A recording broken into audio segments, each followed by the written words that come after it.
You're taking a live look at the White House, where in just about 19 minutes or so, we are expecting a White House press briefing. As is always the case, when that happens, we'll take you there live right here on the Live Zone. All this as President Trump now calling on Hamas to surrender and release all remaining hostages, calling it the fastest way to end the deepening humanitarian catastrophe in Gaza. Meanwhile, Trump's trade deadline now ticking down. The self-imposed midnight deadline is rapidly approaching for countries to strike a trade framework with the U.S. Joining us now to discuss this and so much more, she's back, Andrea Kaye from the Andrea Kaye Show and political strategist. Always good to see you, Andrea.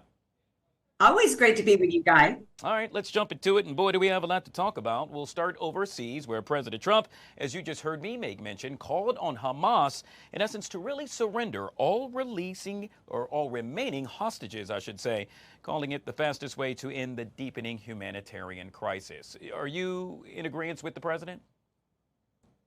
Absolutely. And you know who else is in agreement with the president is Arab nations who joined 14 other countries yesterday. We're talking Qatar, Saudi Arabia, and Egypt, who joined the movement to actually even went farther, I think, than even what President Trump has said and what some other nations have said. They're saying that Hamas needs to not only release the prisoners, what Hamas needs to do is put down their weapons and leave Gaza, and that they should never have any further leadership role, if you can consider terrorism actual leadership in Gaza, because there has never been a time in which anybody in Gaza was ever legitimately interested in peace.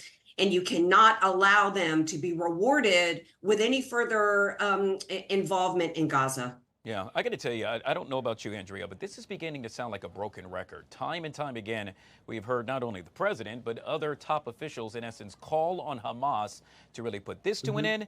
And we can now argue the same thing with Israel. Well, I think it is a broken record because, like I said, you're dealing with people that don't believe that Israel has a right to exist. That is the underpinnings between the terrorism that is not just against Israel, but also against the United States, because we have to remember there were Americans that were killed and taken hostage on October 7th. Those that share that ideology extend outside of Gaza and consider Israel the little Satan and the United States the big Satan. And if we're going to talk about a broken record, it's those that continue to say that there can be a two-state solution, that there can be peace achieved, with people that don't believe you have the right to exist. So that's really the broken record, Guy. Speaking of the right to exist, we now know that Canada says that they will recognize a Palestinian state in September. The move follows similar announcements by France, which said it would also recognize a Palestinian state, and the UK, which said it will follow suit if Israel does not take the steps to include Gaza in a ceasefire, meaning bringing it to an end. Your thoughts on this?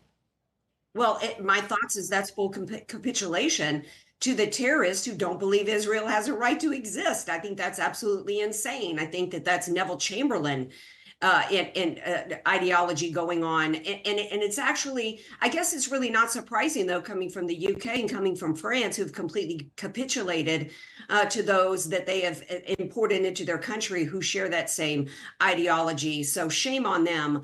Again, I mean, it's a broken record. How long have we been hearing about peace agreements and a two-state solution and this and that? And you cannot find peace with people who don't believe you have a right to stay alive. Andrea, how about a high five through the TV screen? In this case, we're high-fiving. Why? Because, well, I'm telling you, that's what they're doing over at the White House right now. This as U.S. consumers continue to spend in June despite tariff-related price hikes. Consumer spending rose 0.03% for May, according to the Commerce Department. Is this proof that the president's tariff plan is actually working, Andrea? Well, there's lots of indications that Trump's tariff plan is working.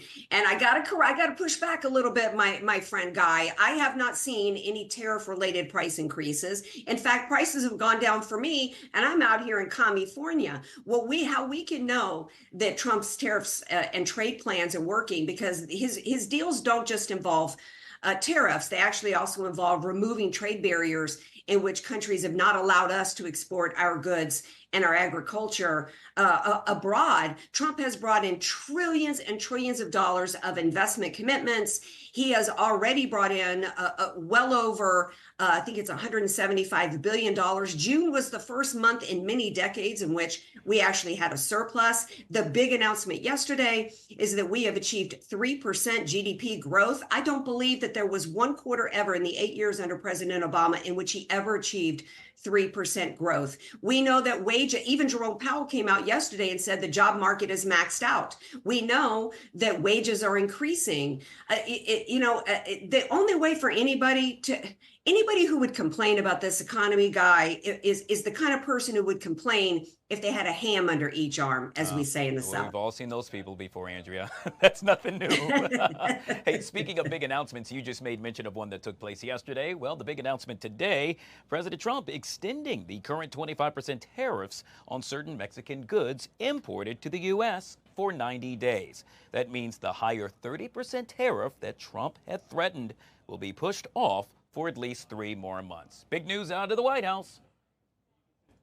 Yeah, I mean, look, to me, that's just another country that President Trump has been taking a customized approach to. There were those that criticized President Trump when he did not do just a blanket reciprocal tariff structure that he's been negotiating with each country along the way. And there's no doubt, based upon all the indicators, economic indicators I just went through, that Trump's negotiations and what he's doing with the individual countries is working. Just today, we got an announcement that he struck up a deal with South Korea, $350 billion in new investments, as well as a commitment that they're going to purchase at least $100 billion in liquefied natural gas. So whatever Trump is doing with Mexico, I wholeheartedly support it.